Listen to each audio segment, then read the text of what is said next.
On today's show, can the Dallas Mavericks fix their rotation and get back into the playoffs with one trade? No, but I do have some trades that I think could help get them really close to getting back there. We'll talk about that and more on today's Locked On Mavs. I'm Luka Doncic, and this is Locked On Mavericks podcast. Mavericks, NBA champions. Bang! Bang! It's good, and the Mavericks have won the game. If you don't believe, you shouldn't be here. Loyalty never fades away. And welcome. You are locked on to the Dallas Mavericks. My name is Nick Angstadt, media member and NBA channel manager for the Locked On Podcast Network, your team every day. Thanks for being part of the show, making Locked On Mavs your first listen each and every day. Subscribe or follow for free wherever you get your podcasts or on YouTube, where you can screen record the show and tweet out the parts that you hate the most. You can help us grow the show by listening every day and to comment anything below. Let us know who should the Mavericks target in a trade this offseason. If you want to support the show even further and participate in mailbags like I'm doing today, text us, get text alerts from us, rumors, all kinds of stuff we'll be hearing over the offseason and more. Subscribe to our subtext. Click the link in the description below. It's another step. If you want to take the next step to help support the show, make it so that we continue to be 5 days a week throughout the offseason. We appreciate each and every one of you. And if you're listening every day and you're part of the subtext, you're part of the Raccoon Squad. Today, I'm going to be answering your questions. Got a ton of really good ones. Got some about the Bucks. Bucks went out in the first round. A 1 seed losing in the first round, that's never happened. Right? It's never, right? Ugh. That was maybe the worst part about the Bucks losing in the first round, is everybody bringing up the Mavs getting ousted in the first round in 2007. But now I've forgotten that from my brain, and so I'll never remember it again. We'll talk about the Bucks, their situation. Can the Mavericks benefit from any of that stuff? And then there's a couple of rapid fire ones. I love doing the rapid fire ones late, where there's just fun stuff like, what's your favorite harpism? How far would the last year's Mavericks go in in the playoffs if they just ran it back this year? We'll do stuff like that later, but let's start here. Got a bunch of questions, really good questions from some subtext subscribers that asked questions like this. Chrissy asked the question, do you think the lackluster end of the season after the Kyrie trade affected our options to recruit this summer? Hunter asked the question, there's going to be some teams that are going to want to be competitive. Portland is under some pressure. OKC wants to make a jump. Sacramento's improved. New Orleans has pieces. He says, do you have any teams that making the jump into a playoff team and teams that fall out of contention? Which teams do you think fall out of contention? Then Mehmet asked the question, many teams have been succeeding by unlocking value in underperforming players. Herter for the Kings, D'Angelo Russell, Rui for the Lakers. Tybal was doing well in Portland was his examples.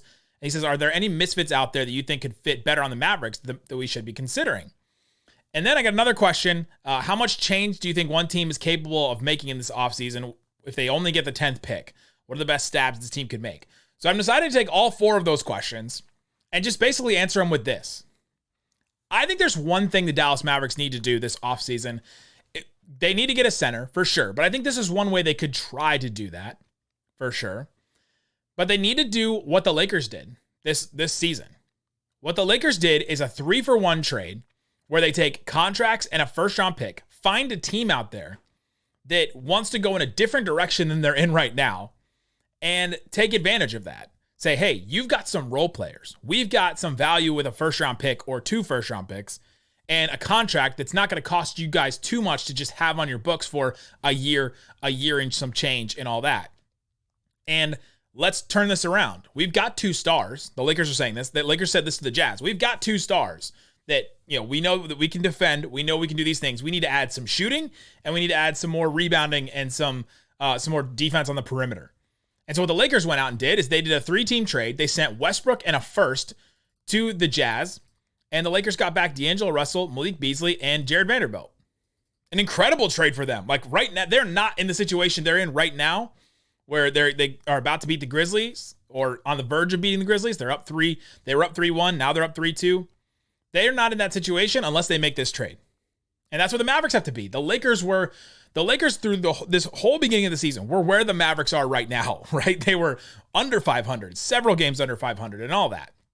And then they make this trade and it turns things around for them. They also do the Rui Hachimura trade. You've got to do multiple things. That's why at the top of the show, I said, can the Mavericks fix their roster in one trade? No, there's got to be multiple moves, but trades like this can go a really long way to helping what the Mavericks do. They keep Kyrie Irving. They have Luka Doncic, obviously. keep some of the other pieces around, and then just change out the stuff that doesn't work for stuff that does work, I mean, try and fault that logic, right? What the Mavericks need to do is take pieces that don't work, turn them into pieces that do. That's what the Lakers did. But the mechanism to try and find this, and I'm answering Chrissy, Hunter, and Mehmet's questions here all in one stab kind of, is who are the teams that are going to change what they want to do basically over the offseason, and how can the Mavericks take advantage, pitch those players to come join them through this trade, I guess, and then find some misfit players that the Mavericks can, take and push to the next level because they're better on the Mavericks than they would be somewhere else. Dorian Finney-Smith is a player that was incredible on the Mavericks, had a great role, went to the Brooklyn Nets, and was not as good, right? This can happen. I know that we're really down on what the Mavericks do scheme-wise and all that kind of stuff, but it is possible that a player on a different team comes to the Mavericks and is much better. And so we've seen this happen before. Players have gotten paid.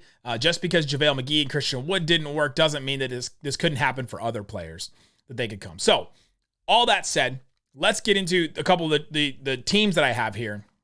A couple of the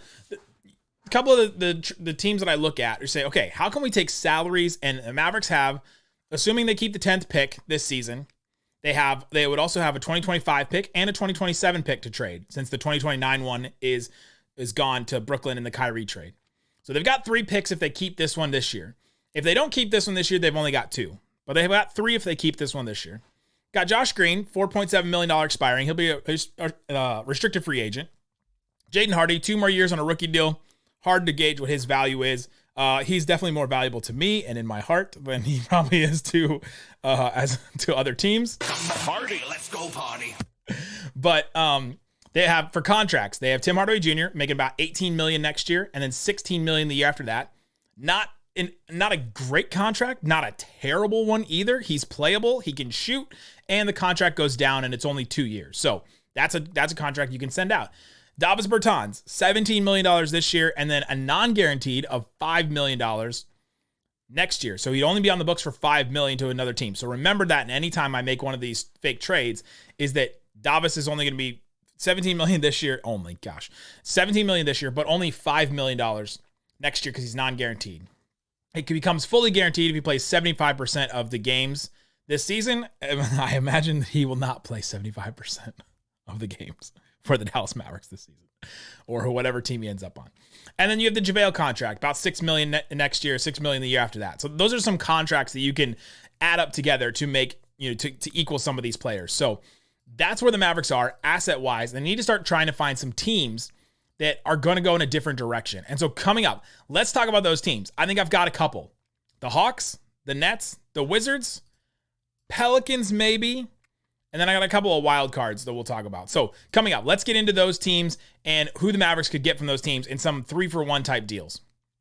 But before we do, let me tell you about the Nissan Aria Player of the Week. I mean, I know that this is not good for like the brand of the podcast. I know that this is not exactly what Dallas Mavericks fans want to hear, but Jimmy Butler, how could anyone in the NBA other than Jimmy Butler be the Nissan Aria Player of the Week? He was incredible taking down the Milwaukee Bucks. I was on Locked On NBA last night just gushing about how good Jimmy Butler was in this series and how much he scored on Drew Holiday and one of the best defenses in the NBA. He was brilliantly fierce, fiercely elegant, electric, stunningly powerful. I mean, it's not even stunningly powerful at this point. Like, you just expect it. And you should expect it from the Nissan Aria as well. The 2023 Nissan Aria packs pin-you-to-your-seat power and premium intelligence all in one EV. The all-new, all-electric 2023 Nissan Aria. Shop now at nissanusa.com. Also, want to tell you about BetterHelp. BetterHelp is something that everybody needs. I have moments in my life where I just talked to my wife today. It's like, hey, I had a weird day yesterday. Like mentally, just couldn't get over a couple of things. Stuff was just stuck in my head. And so I had to talk it out. So I'll take these things. I'll talk to my family about it, but then I'll go and I'll talk to a therapist about it. Everybody needs somebody that can listen to you and knows the right questions to ask, knows how to bring stuff back up, connect dots that maybe you didn't, all this kind of stuff. To hear about your life from a third party basically is just something that I think everybody needs. And so everybody benefits from therapy. If you're thinking about starting therapy, give BetterHelp a try. It's entirely online, designed to be convenient, flexible, and suited to your schedule. Just fill out a brief questionnaire to get matched with a licensed therapist, and you can switch therapists whenever you like. My sister-in-law is a therapist, and she says, hey, we know the drill. At the beginning, you're encouraged to, if you don't vibe with somebody at first, to switch and to try and find somebody else. So you can switch therapists at any time for no charge at BetterHelp. So check out BetterHelp. Discover your potential with BetterHelp. Visit BetterHelp.com/LockedOnNBA to get 10% off your first month. That's BetterHelp, HELP.com/LockedOnNBA. All right, Isaac Harris, let's get into the rest of this question. So I'm answering all these questions from subtext. Subscribe to the subtext if you want to get text alerts from us, and text us, ask us questions whenever we want. I answer all of them that I can. And so appreciate everybody that's supporting the show by doing that. So these are the teams that I came up with that the Mavericks could do a 3-for-1 type trade, sending contracts and picks and getting multiple role players that the Mavericks could fix their rotation, or at least bolster their rotation to get them back towards the playoffs. Let's start with the Hawks. New coach, Trae Young unrest. I know that he had a great, a great game 4, game 5, whichever one that was. But it still doesn't feel like that fits. Still doesn't feel that that's going in a direction that you feel really good about that team going forward. So depending on how that season ends, the other thing they have to consider for Atlanta is they owe $170 million in salaries next year. This new CBA and the luxury tax is going to be insane. If you are in the apron, so we have the cap level, which is going to be like 134. You have the tax level, I think it's like 146. And then you have the apron, which is like a little bit higher than that, which is like the luxury tax. Then you have a second apron where you're paying like so much, I think 17 million over the cap. Then you're in hell, basically, with this new CBA. I did a seminar with Larry Kuhn and Bobby Marks, and they talked about all this stuff and just all these things that these teams are going to have to do. And you cannot be in a situation where you are in that multiple years in a row unless you have a championship team that you're like, all right, we're the Warriors. We've got this championship team that we're all in for right now. Or the Suns. They're like, all right, we got these pieces and we're all in right now. Like all in. Not even all in like where the Mavericks are. Like all in. Because there's so many different stipulations on draft picks and like free agency use and like all kinds of different things that are going to they're going to stop and hamper that are going to hold back these teams that spend over that luxury tax. So you don't want to be in that luxury tax, that second apron 2 years in a row, or else you're going to be screwed. So next year, $170 million, that one is right up there, which I'm pretty sure that it's in that second apron, but we'll see. The year after that, 2025 for the Hawks, they are at 146 already without DeJounte Murray. They do not want to be in a situation where all of a sudden you're in the second apron 2 years in a row, and then they're just like screwed because you are literally limited with the, like trades and all kinds of different things.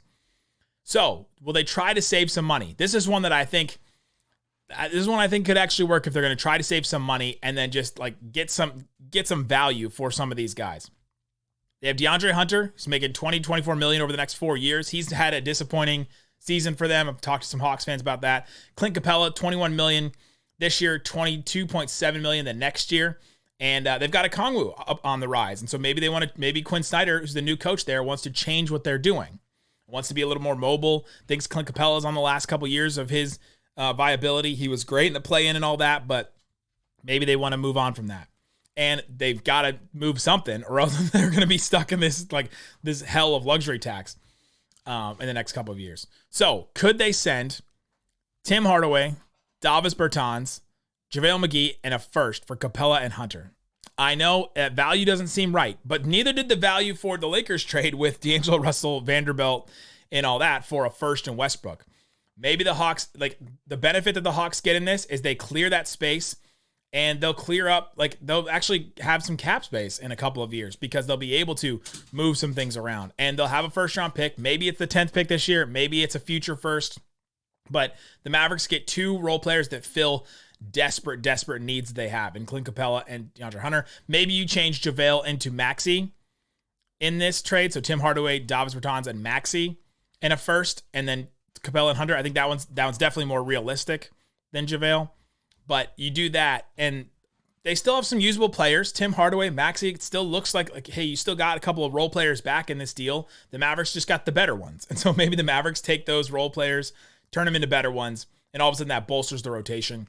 I think that one's kind of interesting. The Mavericks may have to put more in that. I don't know how the Hawks value DeAndre Hunter, but he's making a ton of money, and he's I don't know if he's worth $20 to $24 million, but he could be to the Mavericks because they need that defense really bad. And the Hawks may want to just change everything up, and they could do this in basically 2 years. They'll change a whole lot up and be able to get out from under some of those contracts. Brooklyn Nets are another team. It's not Nissan anymore. Buy Nissan.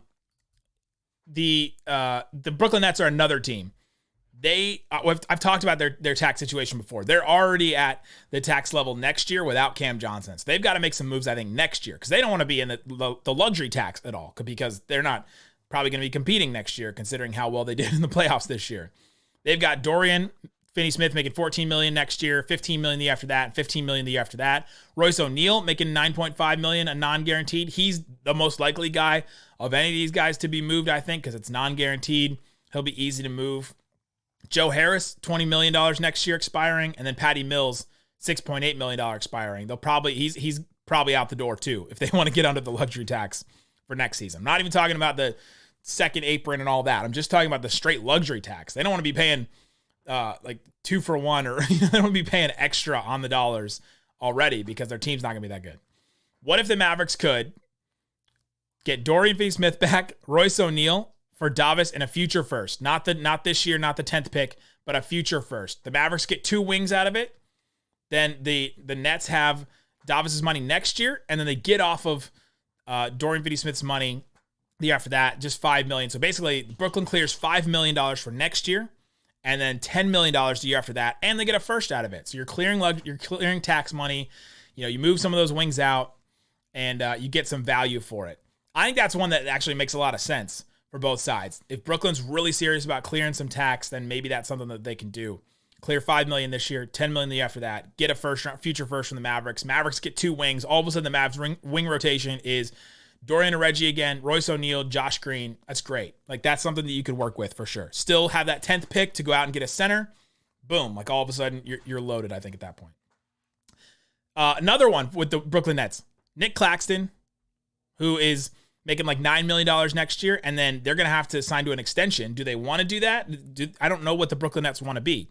Nick Claxton, Dorian, Royce O'Neal, and Patty Mills for Tim Hardaway Jr., Davis Bertans, and both future firsts. So 2 future firsts, maybe change one of the first to the 10th pick. I don't know how much Claxton is valued over there. Brooklyn clears $5 million next year again, and they also don't have Dorian or Claxton's deals going forward. Plus, they get 2 more future picks to recoup some of the stuff that they lost for the Kyrie and Kevin Durant years and all that. So they'll have multiple Mavericks firsts. Maybe they'll bet on the Mavericks future being bad. They'll bet on Luka leaving, like all that kind of stuff. Maybe they value those future firsts a lot more.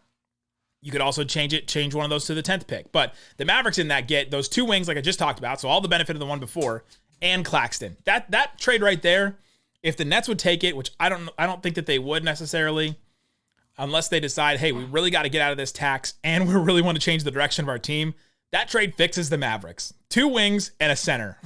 And Patty Mills to come off the bench to be a wild card veteran type guy that's won a championship with the Spurs, I'm pretty sure. Like, that's a great trade for them. I think it may take more than 2 firsts to do that trade, especially since you're giving them Tim Hardaway and Davis. Like, those are contracts that teams are not really going to want to take. And those role players are a little bit better than some of the role players I mentioned before. That's a great trade to me for the Mavericks. Coming up, let's talk about a couple more. I got Washington Wizards, and then let's do some questions about the Bucks. Can the Mavericks take advantage of anything that the Bucks whole situation? So we'll talk about that coming up. But before we do, let me tell you about eBay Motors. eBay Motors is the place where you can get hold on. I can't figure out. There we go. Okay. I'm having problems with the graphics on video. So if you're listening on audio, you're like, what is this guy dealing with? For a championship team, it's all about making sure that every player is a perfect fit. It's the same for when it comes to your vehicle. Every part needs to fit just right, just like these role players I'm talking about with the Mavericks. So the next time you need parts and accessories, head to eBay Motors. With eBay Guaranteed Fit, you can be sure that every part you need fits right the first time around. Just add your ride to My Garage and look for the green check to know that the part will fit or your money back. Because just like in sports, confidence is the name of the game. I got our guy, Rolando Blackman over there on the shelf. Confidence, baby. Confidence. We've got confidence in eBay Motors. Over 122 million parts to choose from. You'll be back in the game in no time. After all, it's easy to bring home a win when the right parts are guaranteed. Get the right parts, the right fit, and the right prices on ebaymotors.com. Let's ride. eBay Guaranteed Fit only available to U.S. customers. Eligible items only. Exclusions apply. All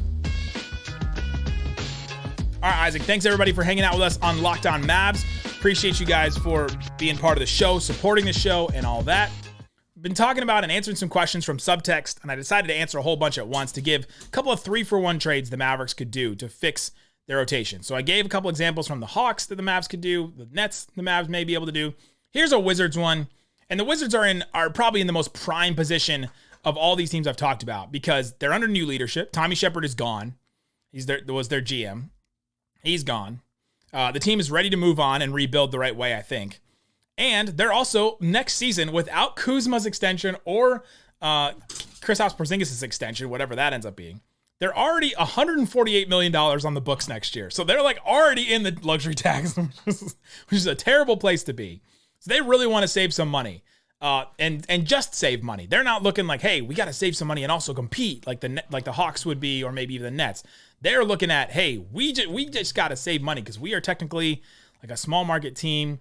And like we got to rebuild the right way. We got to figure out something to do. So they've got too much money on the books. Also, for 2025, they're already at $80 million without Porzingis or Kuzma at all. So if they re-sign both of those guys for multiple like $20 million deals, that puts them already at like 120 without like draft picks and guys they'll sign and all that kind of stuff.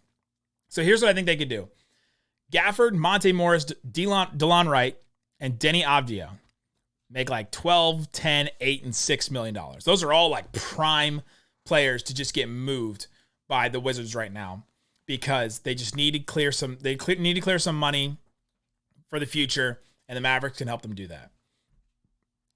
Gafford and Monte Morris, so the Mavericks get a center and get a third guard, which they desperately need. Monte Morris would be perfect. The perfect like third guard that Luka and Kyrie could either play with or, you know, he obviously comes off the bench and one of those guys can sit. So Gafford and Monte Morris for Davis, JaVale, and a future first. That's right, Washington. Take Davis back. Take the pill that you took. Combine the two Latvian lasers, and maybe they'll combine for something good. But they get a future first. They get off of that money early for some of those guys. They're only paying $5 million to Davis next year, and so they get off of all that. They clear some of that. That would save them so much future money and all that. Another trade, Gafford, Monte Morris, and DeLon Wright come back. The Mavs need you more than ever right now, DeLon Wright. It's a different coach. It's a different front office. Maybe they'll appreciate you more than they didn't before. I don't know if you guys can hear my dog. He is freaking out. He hates this deal. He hates this deal is what he does. Okay. I'm having all kinds of situations here in this third segment. Gafford, Monte Morris, DeLon Wright. The Mavericks could trade Tim Hardaway Jr., Davis Bertans, and a future first for those guys. Now, hey, take your medicine, Wizards. Take that Davis Bertans contract back. I don't know if this is something that the Wizards would want to do and take this, but get off of some of that long-term money. You get a future first. The Mavericks get some role players. I think that trade with Tim Hardaway and Davis and a future first, like Tim Hardaway Jr. is also not like a negative asset either. So you get some more shooting and all that kind of stuff. Like I think this is an interesting trade for the Wizards if they want to just literally try to just save money. Like let's just save money for not this next coming season, but the season after that. They save a ton of money, and so that's something I think that they should look into. The Pelicans are another team that I think could do this. I had a hard time finding actual trades for them. But they're going to be at $157 million next year. The salary cap is $134, guys. Like that's a lot. And that's without a Jackson Hayes extension. They're at $129 in 2025 with no Herb Jones or Jackson Hayes extension. So they've got that's without Jonas Valanciunas either or all that. But Jonas Valanciunas, Larry Nance, and Najee Marshall are all guys I'm looking at. I couldn't find a good trade. I didn't want to just throw one out that wouldn't work and that that the Pelicans wouldn't even think about. Other teams that could fit this, the Bulls, Alex Caruso, but I couldn't find any other. There's not multiple players on the Bulls. Kyle Anderson on the Timberwolves, definitely. And then obviously the Raptors, OG Anunoby. But it's hard to get like multiple players from each of these teams. So maybe there's some kind of 3-team trade that they could do, which is what the Lakers did. They did a 3-team trade that got all these guys. So those are some teams I'm looking at. The Bucks. Let's talk about the Bucks really quick here. The Bucks lose in the first round. It's a terrible, terrible exit for them. Awful. Like, you can talk about, hey, Giannis was injured, but they lost the 2 games that he played. And it's just a failure, like, top to bottom. And I don't even know if I've seen a lot of people talk today about the roster and how, these guys, they didn't get this and they had the guys to beat Miami, right? Like, you look at that roster and you're not looking at that roster and saying, it's the Mavericks. It's the Mavericks situation where Giannis has nothing around him. A couple weeks ago on Locked On NBA, me and Pat were talking about how the Bucks were the deepest team in the league in the sense that they had Giannis, Brook Lopez, Drew Holiday, and Chris Middleton. That's like 4 deep that nobody else in the NBA really goes except for maybe the Suns right now. Like, nobody else goes that deep with like high quality talent at those top 4 spots. It's really hard to find those guys like that. And so I don't think it was about the talent. I think it's maybe about how the players the players executed. But it's about the coaching. Like, they just weren't put in situations that maximized them. And we saw that all year with their offense. Now, I didn't think it would be this bad, obviously, but their offense was just bad. You shouldn't be an offense that struggles that much with Giannis and with Brook Lopez spacing the floor. Like, Chris Middleton. Now, they had all kinds of injuries this season and all that kind of stuff, but a couple of questions about them. Matt asked, with the Bucks losing in the first round of the playoffs, is there more chance we could get Brook Lopez? This is one to watch. He's a free agent this summer.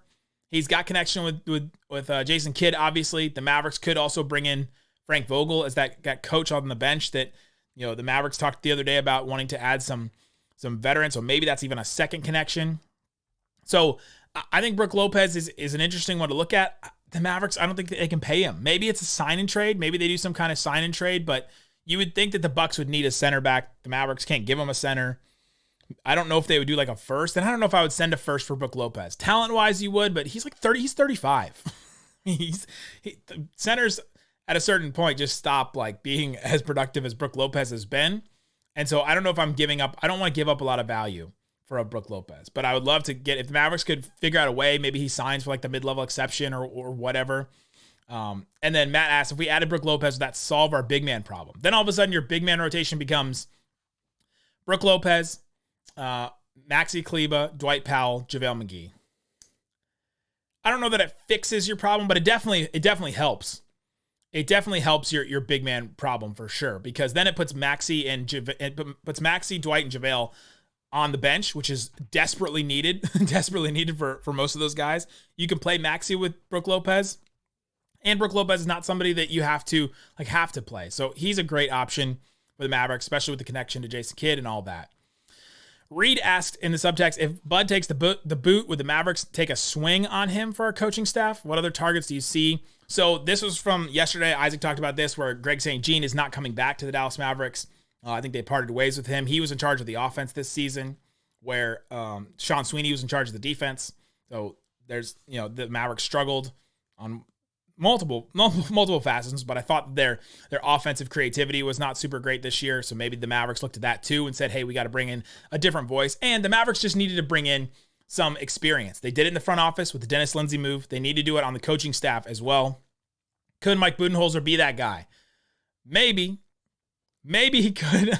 You don't want him to be you definitely don't want him to be like the head decision maker for your team, considering what happened with the Bucks. And it's been years of this. Like they went to the finals and won a title, but all the way there and all the way back and all the way since then, they've been talking about his decision making and all that kind of stuff. But maybe as an assistant coach, he'd be incredible. He definitely brings experience. He's won a title.